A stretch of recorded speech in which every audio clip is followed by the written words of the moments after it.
Hey guys, how are you? Welcome to pi chemistry. हमने हमारी quantum mechanics की series start कर रखी है और प्रीवियस लेक्चर में हमने हक्कल मेथड स्टार्ट किया हुआ है, उसके एनर्जी लेवल निकालने सीख लिए हैं और वेव फंक्शन। ठीक है, और आज वाले लेक्चर में हम करेंगे charge density on each atom and bond order. ठीक है, लेकिन उससे पहले मैं यूँ कहूँगी कि ना आपको अगर ये वीडियोस अच्छी लगे ना तो उसे लाइक ज़रूर कर दिया करो। ठीक है, और अपना एक्सपीरियंस कमेंट बॉक्स में पक्का लिखा करो। अगर अच्छा रहा तो भी लिख दिया करो, अगर बुरा रहा तो भी लिख दिया करो, कोई दिक्कत नहीं है। ठीक है, ओके, तो हम अपना आज का लेक्चर स्टार्ट करते हैं। Determination of charge density and bond order by हक्कल method.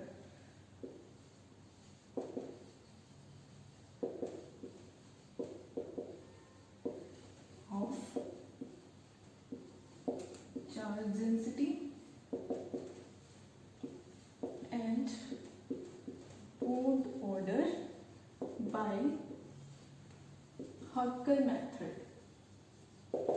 Okay, तो देखो कैसे हम चार्ज डेंसिटी निकालते हैं। देखो चार्ज डेंसिटी जो है ना वो एक पर्टिकुलर एटम के लिए होती है, जैसे फर्स्ट कार्बन के लिए, सेकंड कार्बन के लिए, और बॉन्ड ऑर्डर दो एटम के बीच का होता है। ठीक है, तो उसी बेस पे हमें ये निकालना है। तो इसका फॉर्मूला है, चार्ज डेंसिटी को हम Q से रिप्रेजेंट कर रहे हैं, तो QI is equals to number of electron, ठीक है, इनटू समीशन CMI का स्क्वायर। अभी आपको ये समझ नहीं आएगा, ये फॉर्मूला है, एक बार हम एग्जाम्पल लेंगे, ये फॉर्मूला याद करने की जरूरत ही नहीं पड़ेगी, बस एग्जाम्पल लेंगे डायरेक्ट हो जाएगा। ठीक है, एक बार देख लो, ये फॉर्मूला है, मतलब नंबर ऑफ ईच, मतलब कोई एनर्जी लेवल है ये वाला फर्स्ट, इस पे हमें चार्ज डेंसिटी निकालनी है। तो फर्स्ट कार्बन पे निकालनी है। अगर हमें इसमें दो एटम, दो से मिलके बना है, जैसे C1 प्लस C2 तो फर्स्ट एनर्जी लेवल में नंबर ऑफ इलेक्ट्रॉन कितने हैं, और फर्स्ट वाले से निकालने हैं तो फर्स्ट वाले का स्क्वायर कर देंगे, वो हम आगे अभी देखते हैं पूरा।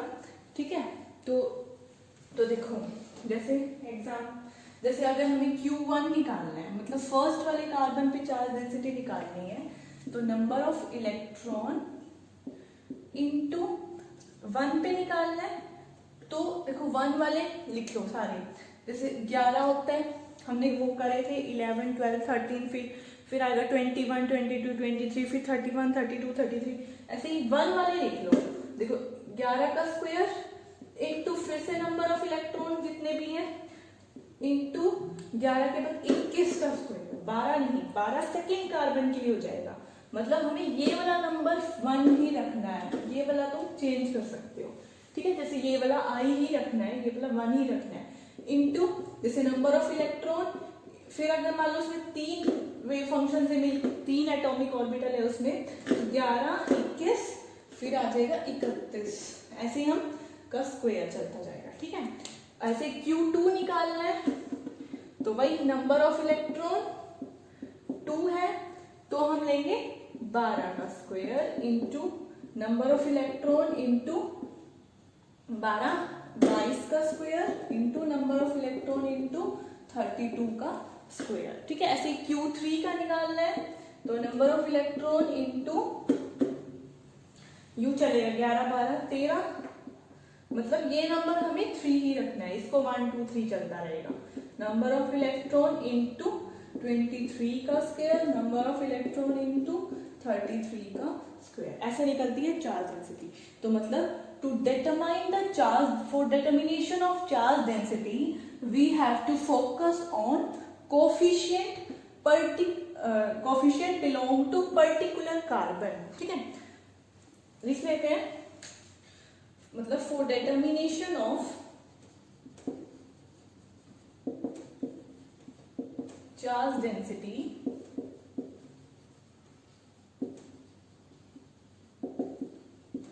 we have to focus on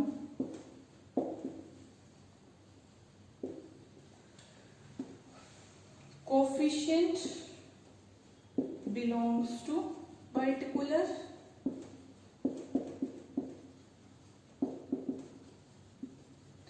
carbon। ठीक है, and we have to determine charge density, तो हमें नंबर ऑफ इलेक्ट्रॉन्स पता होना चाहिए on each energy level. and on number of electrons of each energy level. ये तो बात हुई फॉर्मूला या फिर उसकी। अब हम कोई एग्जांपल लेके देखते हैं, उससे इजीली समझ आ जाएगा। जैसे हमें यूं देखनी है, नोट कर लो एक बार इसको, ठीक है, स्क्रीनशॉट ले लो।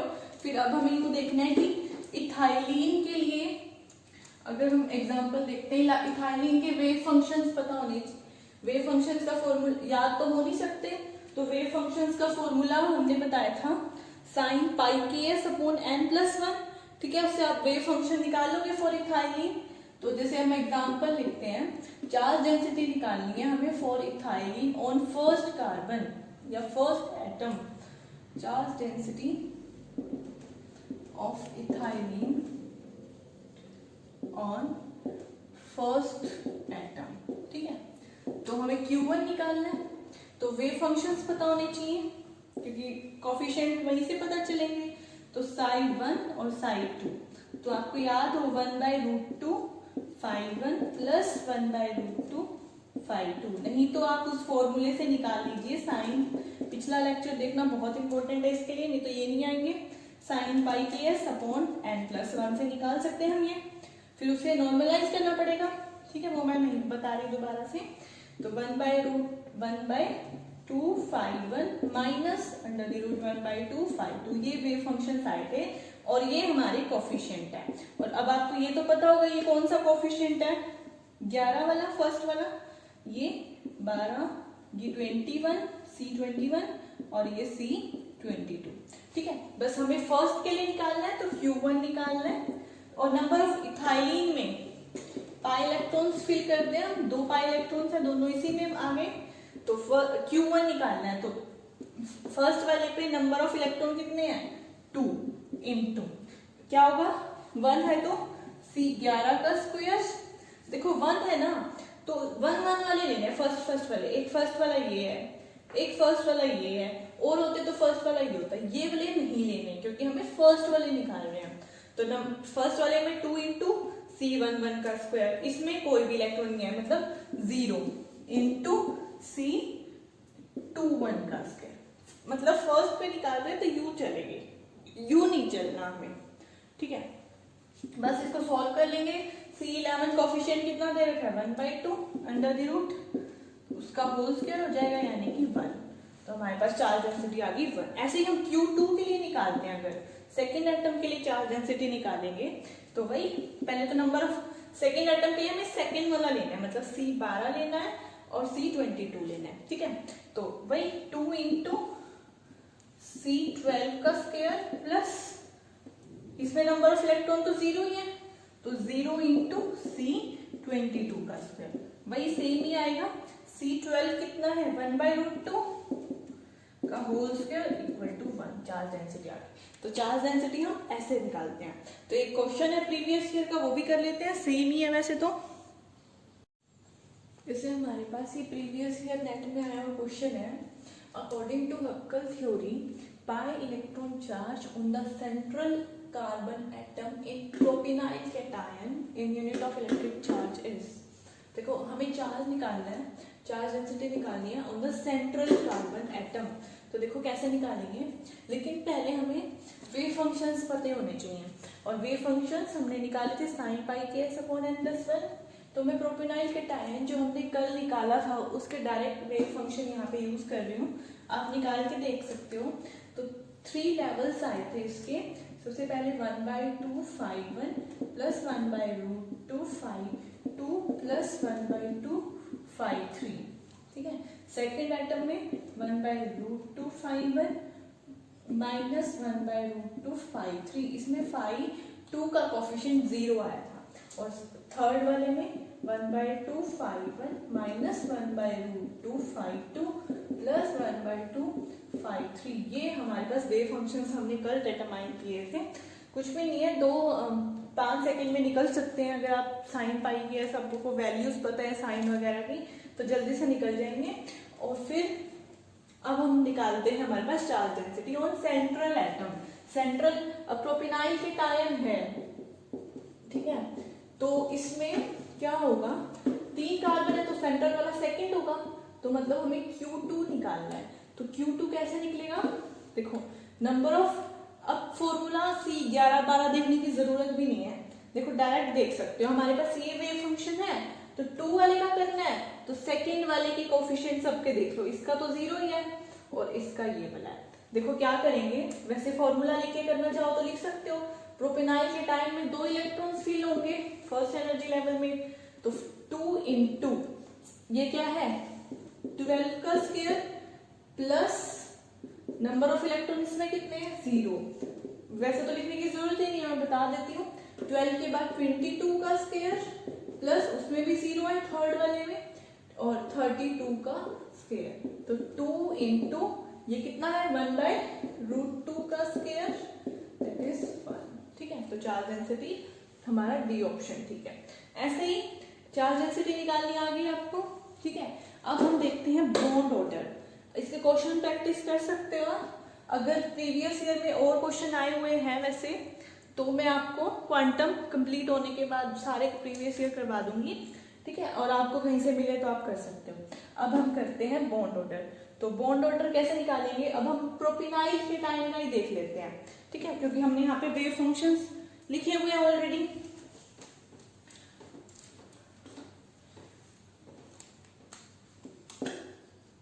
चार्ज डेंसिटी के बाद हमारे पास आता है बॉन्ड ऑर्डर बाय हक्कल मेथड। देखो अगर हमें प्रोपेनाइल के टाइम के लिए निकालने हैं, हमारे पास ये इसके वेव फंक्शन दे रखे हैं, अगर बॉन्ड ऑर्डर फर्स्ट और सेकंड कार्बन के बीच में निकालना है, बॉन्ड ऑर्डर 2 के बीच में मिलता है तो फर्स्ट और सेकंड के बीच में निकालना है, तो हमें क्या करना होगा, देखो चार्ज डेंसिटी के हम पर्टिकुलर कोएफिशिएंट लेते थे, मतलब 2 वाले सारे लिए थे, अगर 1 वाला निकालना हो तो 1 वाले सारे ले लो। अब 1 और 2 वाले लो, देखो 1 वाला भी लेना है 2 वाला भी, इसमें 1 वाला भी 2 वाला तो इसमें 0 ही है, इसमें 1 वाला भी और इसमें 2 वाला भी। तो फॉर्मूला याद ना भी हो तो डायरेक्ट हो जाएगा। देखो पहले तो यूं लिखो कि for determination of bond order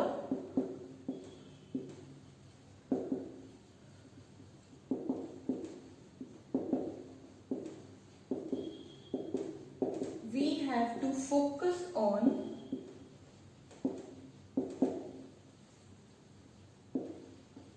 coefficient belongs to both carbon, मतलब दोनों के ही कोफिशिएंट लेके चलने हैं इस बार।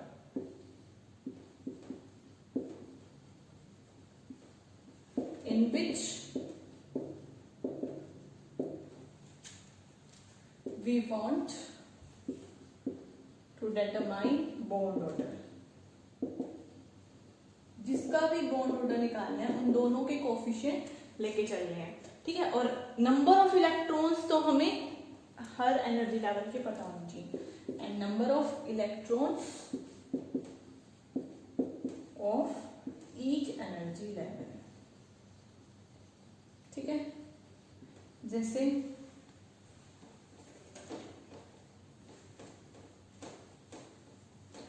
हमें बॉन्ड ऑर्डर, जैसे हमने जो चार्ज डेंसिटी थी उसको Q से रिप्रेजेंट किया था, बॉन्ड ऑर्डर को हम रिप्रेजेंट करें P से, और R और S के बीच में निकालना है हमें बॉन्ड ऑर्डर। ठीक है, तो क्या करेंगे, नंबर ऑफ इलेक्ट्रॉन्स इनटू क्या हो जाएगा coefficient of both carbon summation CNR, R वाले का भी लेना है, इनटू CNS, और n की वैल्यू 1 2 3। ठीक है, तो इसमें स्क्वायर भी करना है, इसमें 2 आगे आपने आप स्क्वायर हो जाएगा। ठीक है, जैसे अगर तुम्हें निकालना है 1 और 2 के बीच में निकालना है बॉन्ड ऑर्डर, तो हम क्या करेंगे, number of electrons into C11 into C12। ठीक है, 1 और 2 के बीच में निकालना है, ऐसे ही 2 और 3 के बीच में निकालना है, तो नंबर ऑफ इलेक्ट्रॉन्स ये आगे चलता रहेगा। देखो अगर हमारे पास 11 12 है तो ठीक है, और आगे 21 22 भी आएंगे, अगर और एनर्जी लेवल है, नंबर ऑफ समीशन है ये, नंबर ऑफ इलेक्ट्रॉन्स फिर 21 22, फिर और आगे चलेगा, अगर नंबर ऑफ इलेक्ट्रॉन, अगर हमारे पास थर्ड एनर्जी लेवल भी प्रेजेंट है तो नंबर ऑफ इलेक्ट्रॉन्स, और फिर 31 N32 यूं चलेगा। जैसे हमें P2 और 3 के बीच में निकालना है तो आप लिख के देखो कैसे करेंगे, फिर मैं बताती हूँ। जैसे हमें बॉन्ड ऑर्डर निकालना है सेकेंड एंड थर्ड के बीच में, और हमारे पास जो एनर्जी लेवल है ना वो 3 एनर्जी लेवल दे रखे हैं, तो कैसे लिखेंगे? देखो नंबर ऑफ इलेक्ट्रॉन्स को एन से लिख देते हैं, नंबर ऑफ इलेक्ट्रॉन्स इनटू क्या हो जाएगा 22 23, ठीक है। सॉरी पहले तो 12 और 13 आएगा, 12 13, फिर number of plus number of electrons into 22 23, फिर नंबर ऑफ इलेक्ट्रॉन्स इनटू 32 33, ठीक है, यूं लिखेंगे। ये लिखना आ गया तो ठीक है। अभी तो हम क्वेश्चंस देखते हैं कैसे करते हैं। एग्जाम्पल लेते हैं बॉन्ड ऑर्डर के लिए फॉर इथाइलिन। इसमें 2 एनर्जी लेवल्स थे, वेव फंक्शंस आपको याद हो ही नहीं होंगे, 1/√2 φ1 प्लस 1/√2 φ2, और इसमें माइनस हो जाता है।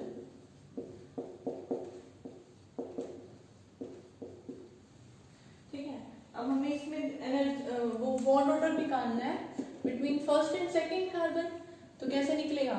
देखो इसमें 2 इलेक्ट्रॉन है, इसी में फिल हो जाएंगे, तो 2 × 2 इन दोनों के बीच में निकालना है ना, तो ये दोनों ले लें, ठीक है, ये दोनों ले लिए, ठीक है। अगर इन दोनों और भी प्रेजेंट होते तो भी हमें उसको छोड़ देना है क्योंकि हमें निकालना इन दोनों के बीच में है। तो 2 × क्या लिख सकते हैं 11 का स्क्वायर, स्क्वायर नहीं आएगा इसमें 12, ठीक है, प्लस उसमें नंबर ऑफ इलेक्ट्रॉन 0 है इंटू 22, 11 के बाद 21, ठीक है, 21 × 22, ठीक है।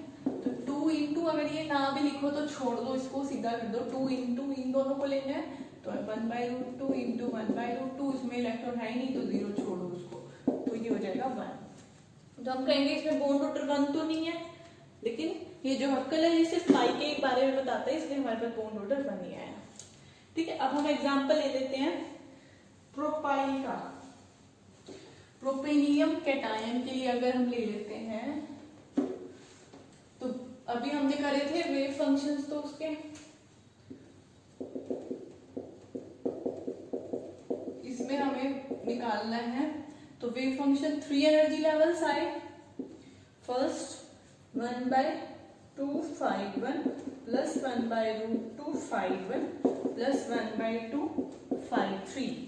सेकेंड एनर्जी लेवल 1/√2 φ1, 2 वाला इसमें 0 आया था, माइनस 1/√2 φ3, और थर्ड वाला 1/2 φ1 माइनस 1/√2 φ1 प्लस 1/2 φ3, ये है। अब हम मान लेते हैं कि हमें बॉन्ड ऑर्डर जो निकालना है वो सेकेंड और थर्ड के बीच में निकालना है, ठीक है, मतलब 2 और 3 के बीच में निकालना है, और 2 इलेक्ट्रॉन्स है इसमें तो दोनों के दोनों यहीं फिल हो जाएंगे। तो कैसे करेंगे? 2 और 3 के बीच में निकालना है तो उसको छोड़ो, कोएफिशिएंट को डायरेक्ट लिखो, सेकंड और थर्ड वाला ले लेंगे, इसमें सेकंड 0 ही है, इसमें भी सेकंड और थर्ड वाला ले लेंगे, तो क्या होगा 2 × 1/√2 ×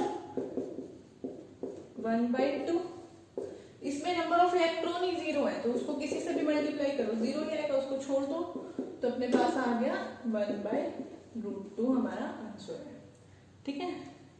अब हम क्वेश्चन देखते हैं, और तो पहले क्वेश्चंस करने से पहले हम एक बार मेन पॉइंट्स देख लेते हैं। हक्कल मॉलिक्यूलर ऑर्बिटल थ्योरी जो अभी तक हमने देखी है, बस इसको थियोरेटिकल फॉर्म में देखना है, ठीक है तो वही सेम। तो देखो फर्स्ट पॉइंट क्या है, initially theory was developed for conjugation between carbon carbon atom, ठीक है, later on it was extended to study the movement of pi electron in carbon. तो स्टार्टिंग में तो सिर्फ ये कंजुगेशन बताती थी, लेकिन ना बाद में क्या हुआ कि पाई इलेक्ट्रॉन का कंजुगेशन हो या ना हो, लेकिन मूवमेंट ऑफ पाई इलेक्ट्रॉन भी ये बताने लगी। इसका एक क्वेश्चन भी है हमारे पास, तो हम करेंगे। Theory does not provide accurate result but provide approximate result. ऐसा क्यों कि ये रेट नहीं बताता क्योंकि ना इसमें नंबर ऑफ अप्रोक्सीमेशंस हैं, कुछ अप्रोक्सीमेशन सही भी हैं, कुछ बैड भी हैं, ठीक है। तो कौन कौन सी अप्रोक्सीमेशंस हैं? तो फर्स्ट है हमारे पास सिग्मा पाई सेपरेबिलिटी। तो देखो इसने ना सिग्मा और पाई को बिल्कुल सेपरेट माना, क्योंकि कार्बन कार्बन जैसे सिग्मा बॉन्ड प्लेन में है और पाई बॉन्ड पीजेड ऑर्बिटल इनके पाई बॉन्ड बनाते हैं। हमने पहले मान के चले थे कि जो हल्कल है वो पाई के लिए पीजेड को कंसीडर करके चलता है, तो इसने सिग्मा और पाई को बिल्कुल अलग ही कर दिया। तो मतलब, और ये कैसे जस्टिफाई हुआ? Justify by sigma pi orthogonality, मतलब सिग्मा और पाई बिल्कुल एक दूसरे के ऑर्थोगोनल है, ठीक है। Principle of sigma pi separability is almost same as separation of variables. जैसे हम साई ओवरऑल लिखना है तो psi sigma into psi pi. कैसे ऐसा? क्योंकि वेव फंक्शन जो होते हैं ना मल्टीप्लीकेटिव होते हैं। जैसे साई एक्स वाई लिखना है तो psi x into psi y, मतलब ये दोनों अलग अलग है। ऐसे इन्होंने सिग्मा और पाई का वेव फंक्शन ही अलग कर दिया। It is considered that each carbon atom contribute one atomic orbital. और कौन सा एटॉमिक ऑर्बिटल? पीजेड वाला specially. Molecular orbital energy obtained by linear variational principle, और इसने लीनियर वेरिएशनल प्रिंसिपल का यूज किया, उससे एनर्जी वही एक्सपेक्टेशन वैल्यू जैसे हम निकालते हैं इस तरह से निकली, ठीक है। अब नेक्स्ट अप्रोक्सीमेशन है हमारे पास, नेक्स्ट है हमारे पास all the carbon atom are considered as almost identical, so all the Coulomb integral alpha are equal. मैंने आपको बताया था कि अल्फा क्या होता है? पर्टिकुलर कार्बन की एनर्जी होती है, ठीक है। और हम अल्फा, अगर हम जैसे फर्स्ट वाले की एनर्जी को भी अल्फा बोलेंगे, सेकंड वाले की भी एनर्जी को अल्फा बोलेंगे, दैट इज एनर्जी कैसे निकालते हैं? Phi1H5 जिसको हम H11 से रिप्रेजेंट करते थे, इसको H22 से, तो ये पूरा, और इसको भी हमने अल्फा माना, इसको भी अल्फा माना। तो अब इसने क्या रखा कि सारे एटम ही आइडेंटिकल है तो उनकी एनर्जी भी सेम होगी, तो इसलिए इनको अल्फा लेके चल गया सबको। Coulomb integral that is alpha is the measurement of binding energy of the carbon atom, ठीक है। देखो, so ionisation energy equal to minus alpha. देखो जो अल्फा है वो पर्टिकुलर कार्बन की एनर्जी है, तो अगर हमें उसमें से इलेक्ट्रॉन निकालने होंगे तो आयनाइजेशन एनर्जी माइनस अल्फा हो जाएगी। और अल्फा क्या है? बाइंडिंग, उसको बाइंड करके रखी हुई है एनर्जी अल्फा, ठीक है। अब alpha and beta both have negative value of energy. Beta जिसको हम क्या बोलते हैं? Resonance integral. दोनों की वैल्यू नेगेटिव होती है, लेकिन beta have smaller magnitude than alpha. But देखो अल्फा को ना हम इज टेकन एज रेफरेंस, वैसे तो हमेशा अल्फा की वैल्यू मोर नेगेटिव होगी देन द बीटा, लेकिन यहाँ पे हम बीटा अल्फा को रेफरेंस कंसीडर करके चलता है हक्कल, तो इसलिए अल्फा को 0 मान लेते हैं, ठीक है। वैसे अल्फा की वैल्यू नेगेटिव होती है। अब देखो हमने s की वैल्यू निकाली थी। s क्या होता है? Overlap integral. तो जो S11 होगा वो तो 1 होता है, लेकिन जो सेम वाला है वो 1 होता है, लेकिन S12 ओवरलैप करे तो हक्कल ने उन सबको क्या माना था? 0। देखो S12 S13 ये सारे 0 होते हैं, तो S12 is 0 is also a bad approximation. ऐसा कैसे हो सकता है कि 1 वाला तो 1 है, 1 के रिस्पेक्ट में हम 1 वालों को तो 0 ले सकते हैं, लेकिन 1 वाले को कैसे? कुछ तो वैल्यू आएगी, तो ये वैल्यूज आती हैं, लेकिन हक्कल इनको 0 मान के चला है, तो ये एक बैड अप्रोक्सीमेशन है हक्कल में। और अगर इन सारे अप्रोक्सीमेशंस को हम सेक्युलर डिटरमिनेंट पे अप्लाई करते हैं तो हमें ये डिटरमिनेंट मिलता है। देखो डायगोनल एलिमेंट्स में तो हमें अल्फा माइनस ई मिलेंगे, ठीक है, और जो डायगोनल के नेबर में है वो हमें बीटा मिलेंगे, और जो डायगोनल के नेबर में नहीं है वो हमें 0 मिलता है। और इस डिटरमिनेंट को सोल्व करने के बाद हमें एनर्जी लेवल्स मिलते हैं, फिर हम उनसे वेव फंक्शंस भी निकाल सकते हैं, ठीक है। अब है कि in case of hetero atom, जैसे हम कार्बन कार्बन की बात कर रहे थे तो हम सिंपल अल्फा बीटा मान रहे थे, लेकिन in case of hetero atom the parameter alpha and beta differ. कैसे डिफर करेंगे? देखो अल्फा तो हम स्पेशली कार्बन के लिए लेके चलेंगे, ठीक है, और बीटा 2 के बीच के लिए, कार्बन कार्बन के लिए। जैसे देखो अल्फा ऑफ हीट्रो एटम लिखना है अगर हमें, तो क्या होगा? Alpha of carbon plus H एक कोफिशिएंट है, कांस्टेंट अभी बताएंगे, और beta of carbon carbon. Example जैसे नाइट्रोजन के लिए अल्फा है, वो क्या होता है अल्फा प्लस 0.5 बीटा, एच की वैल्यू है यहाँ पे 0.5, और बीटा लिखना है कार्बन और हीट्रो एटम के बीच का लिखना है, तो कैसे लिखेंगे K into beta of carbon carbon. अब ये H और K क्या है, the values of H and K based on characteristics of hetero atom, ये हमें नहीं पता, और अगर हमें पेपर में हीट्रो एटम वाला देंगे तो ये वैल्यूज हमें गिवन होगी, ठीक है। अब हम क्वेश्चंस देख लेते हैं। अब क्वेश्चन है हमारे पास, set up the Huckel determinant for methylene amine CH2 double bond NH taking beta cyanide मतलब CN as 1 beta and alpha of nitrogen given है and obtain the Huckel molecular orbital energy levels. ठीक है, ये gate में आया हुआ questions है।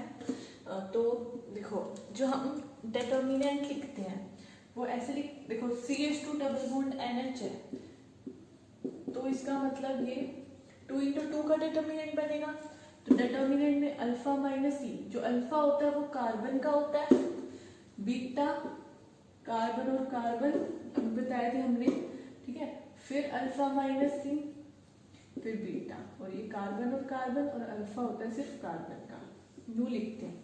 और यहाँ पे हमें कार्बन और नाइट्रोजन की बन, तो हम क्या लिखेंगे अल्फा ऑफ, सबसे पहले carbon minus E, beta of carbon nitrogen, फिर यहाँ पे beta of nitrogen carbon, alpha of nitrogen minus E equal to 0, यूं करेंगे।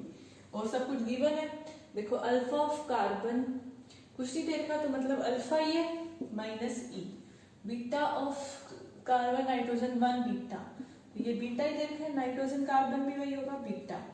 अल्फा ऑफ नाइट्रोजन हमें गिवन है alpha plus 0.5 beta minus E equal to 0। वही सेम मेथड है, फिर इसको करेंगे डिवाइड बाय बीटा, जो हमने पिछले मेथड में हक्कल में किया था।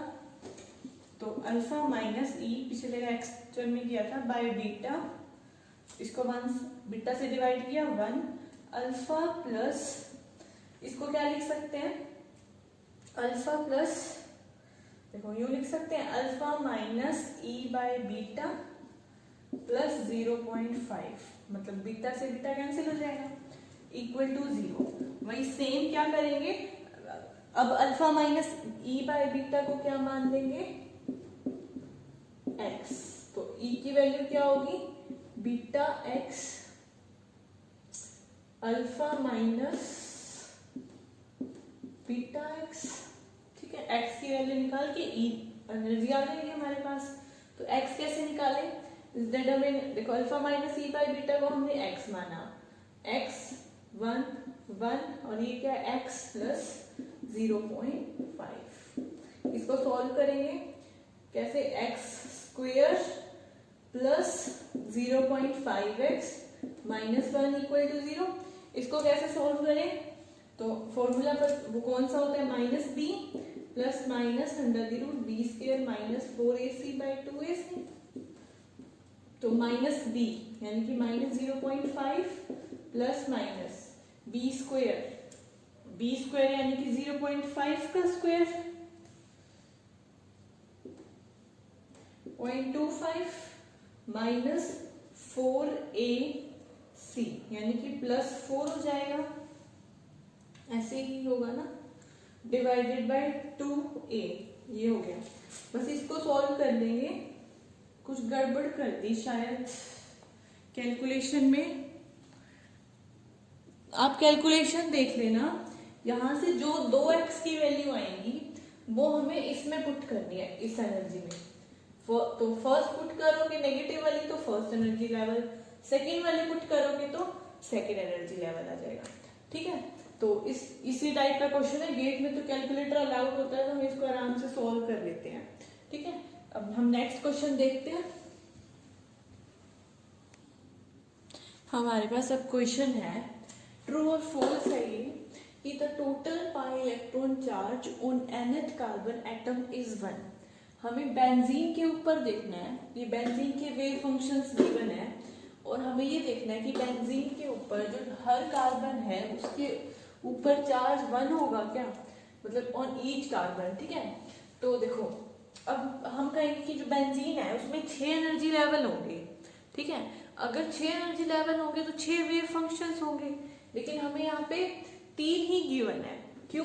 क्योंकि ना बेंजीन में टोटल पाई इलेक्ट्रॉन कितने होंगे 6, और वो 6 energy levels 1 2 3 4 5 6 electrons 3 energy levels में ही फिल हो जाएंगे।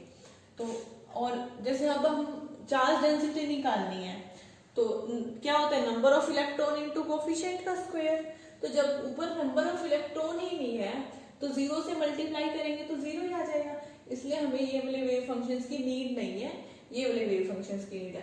अगर हमें वेव फंक्शंस नहीं भी गिवन तो भी हम अपने फॉर्मूले से, क्या था साइक्लिक सिस्टम के लिए एनर्जी लेवल्स निकालने का फॉर्मूला अल्फा प्लस 2 बीटा 2 कोस 2 के पाई अपॉन एन, उससे निकाल सकते हैं। पिछला लेक्चर देख लेना एनर्जी लेवल्स हक्कल थ्योरी वाला, ठीक है। तो अब हम इस क्वेश्चन को करते हैं, द टोटल चार्ज डेंसिटी निकालनी है हमें। अब तुम किसी भी कार्बन पे निकाल के देख सकते हो, फर्स्ट पे, सेकंड पे, थर्ड पे। तो हम सबसे पहले थर्ड पे निकाल के देख लेते हैं, मतलब Q3 निकालेंगे। तो नंबर ऑफ इलेक्ट्रॉन्स फर्स्ट में 2 है, तो साई 1 में देखो 3 वाले का कोफिशिएंट कितना है 1/√6 का स्क्वायर, यही करते हैं। इसमें 3 वाला यानी कि 1 इलेक्ट्रॉन्स कितने हैं 2, और 3 वाले का कोफिशिएंट है 1/√4 का स्क्वायर। फिर इसका कोफिशिएंट क्या है 3 वाले का, नंबर ऑफ इलेक्ट्रॉन्स 2 है थर्ड लेवल में, इसका कोफिशिएंट है -1/2√3 का स्क्वायर, ठीक है। तो ये क्या हो जाएगा 2/6 1/3 प्लस ये हो गया 2/4 यानी कि 1/2 प्लस 1/6, ठीक है। इसको सॉल्व करेंगे तो हमारे पास टोटल आ जाएगा 6/6 दैट इज 1। तो मतलब हमारे पास चार्ज डेंसिटी 1, सही है। ऐसे तो किसी भी कार्बन पे चेक कर सकते हो, हमने Q3 निकाले, Q1 निकाला, Q2 सबका 1 आएगा। Q5 का निकाल के देख लेते हैं हम, कोई सा भी Q5 का निकाले तो नंबर ऑफ इलेक्ट्रॉन्स 2, फर्स्ट वाले में Q5 का कोफिशिएंट कितना है 1/√6 का स्क्वायर, सेकंड वाले में 2 इंटू -1/√4 का स्क्वायर, थर्ड वाले में 2 इंटू सेम ही है -1/2√3 का स्क्वायर, सेम ही है, तो मतलब 1 ही आ जाएगा। तो मतलब ये स्टेटमेंट बिल्कुल करेक्ट है। इसी एग्जांपल को देख के हम बॉन्ड ऑर्डर निकालते हैं कि अगर हमें बॉन्ड ऑर्डर निकालना है बिटवीन 1 and 2, 1 and 6, ठीक है। तो इसी एग्जांपल से, इन्हीं वेव फंक्शन से देख लेते हैं। जैसे कोई सा भी ले लो, bond order between 1 and 2, first and second carbon. तो नंबर ऑफ इलेक्ट्रॉन्स 2 है, फर्स्ट एंड सेकंड का कोफिशिएंट कितना होगा 1/√6 इंटू 1/√6, ठीक है। सेकंड वाले में 2 इंटू सेकंड वाले का 1 और 2 का कोफिशिएंट, देखो 2 का कोफिशिएंट 0 है तो 0 को किसी से भी मल्टीप्लाई करो 0 ही आएगा, प्लस थर्ड वाले में 2 इंटू इसका कोफिशिएंट कितना है 1/√3 और इसका कोफिशिएंट 1/2√3, ठीक है। तो ये कितना हो जाएगा 2/6 यानी कि 1/3 प्लस 0 प्लस 1/3 यानी कि 2/3, मतलब बॉन्ड ऑर्डर आ गया हमारे पास 2/3। ऐसे ही हम निकाल सकते हैं बिटवीन फर्स्ट एंड सिक्स्थ भी, bond order between first and sixth carbon. तो क्या होगा नंबर ऑफ इलेक्ट्रॉन और फर्स्ट और सिक्स्थ वाले का कोफिशिएंट क्या है 1/√6, उसमें भी 1/√6, इसमें सेकंड वाले में नंबर ऑफ इलेक्ट्रॉन्स 2, 1/√4 -1 बाय, इसमें क्या हो जाएगा फिफ्थ वाले का -1/√4। नेक्स्ट में 2 इंटू इसका कॉफिशिएंट 1/√3। नेक्स्ट वाले में +1/2√3। ठीक है, इसको सॉल्व करेंगे तो 1/3 प्लस माइनस हो जाएगा -1/2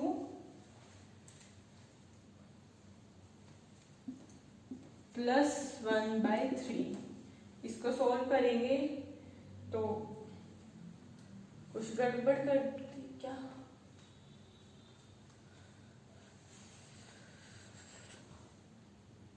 ठीक है, इसको सॉल्व कर लेंगे तो 2/3 -1/2 दैट इज 6, 4 -3 यानी कि 1/6। मतलब जिस हिसाब से हमारे पास वेव फंक्शन दिए हैं उस हिसाब से तो आंसर ठीक है। तो वेव फंक्शंस कैसे भी गिवन हो उस हिसाब से हम बॉन्ड ऑर्डर का यही तरीका है, और चार्ज डेंसिटी भी ऐसे फाइंड आउट कर सकते हैं। ठीक है, अब हम देखते हैं नेक्स्ट क्वेश्चन ऑन द, अभी हमने पढ़ा था कि जो हक्कल थ्योरी है वो एक्सटेंड हुई थी, तो जो नेक्स्ट क्वेश्चन है वो है on the extended Huckel theory.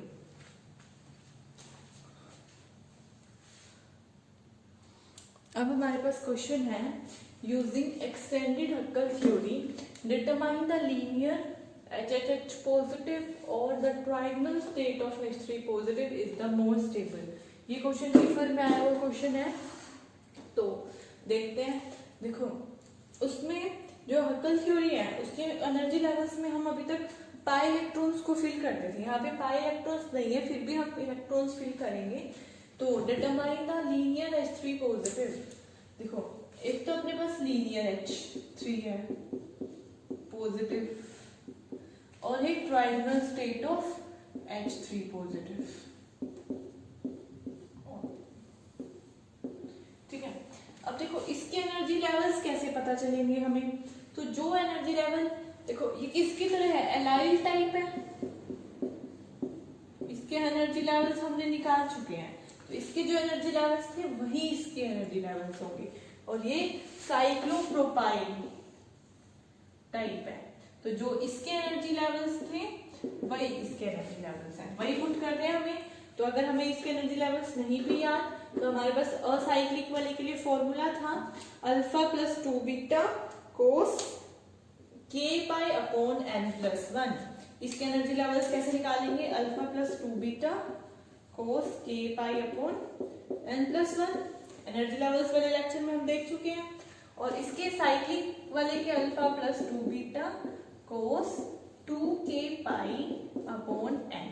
इससे ठीक है, हम डायरेक्ट एलाइल वाले जो हमने एनर्जी लेवल्स निकाले थे वही यूज कर लेते हैं यहाँ पे। तो कितने एनर्जी लेवल्स आएंगे एलाइल के, 3। तो अल्फा प्लस √2 बीटा अल्फा और अल्फा माइनस √2 बीटा। और इसके साइक्लोप्रोपाइल वाले भी 3 थे, 2 डी जनरेट थे। फर्स्ट था अल्फा प्लस √2 बीटा, नेक्स्ट 2 जो डी जनरेट थे वो थे अल्फा, ये था अल्फा प्लस 2 बीटा और ये है अल्फा माइनस बीटा। ये एनर्जी लेवल्स आप निकाल के देखना, क्योंकि पेपर में नहीं गिवन होंगे तो हमें निकालने पड़ेंगे डायरेक्ट जल्दी से इन फॉर्मूलों से। ठीक है, तो अब यहाँ पे देखो कितने हम फिल करेंगे। देखो 2 बॉन्ड है, एक बॉन्ड के लिए एक चाहिए, तो मतलब 2 इलेक्ट्रॉन फिल करेंगे और कैटायन है। ठीक है, यहाँ पे भी 2 ही इलेक्ट्रॉन्स फिल करेंगे। तो अब देखो हमें क्या निकालना है कि कौन सी स्टेट स्टेबल है। तो स्टेबलाइजेशन एनर्जी कैसे निकालते हैं, total pi electron energy. Total energy कैसे होगी, 2 into alpha plus √2 beta. Total pi electron energy minus energy of isolated electron. एक इलेक्ट्रॉन की एनर्जी अल्फा होती है तो 2 की कितनी होगी, 2 अल्फा। ठीक है, तो ये कितना आ जाएगा अपने पास, 2√2 बीटा। मतलब इसकी स्टेबलाइजेशन एनर्जी 2√2 बीटा है। ऐसे ही हम इसके निकालेंगे। तो total pi electron energy 2 into alpha plus 2 beta minus energy of isolated electron यानी कि -2 अल्फा। तो ये कितनी आ जाएगी, 2 बीटा, कुछ गड़बड़ करी है शायद हमने।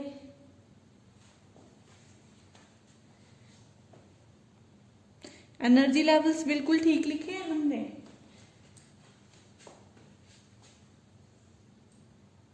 अच्छा एक मिनट, मल्टीप्लाई में गड़बड़ कर दी।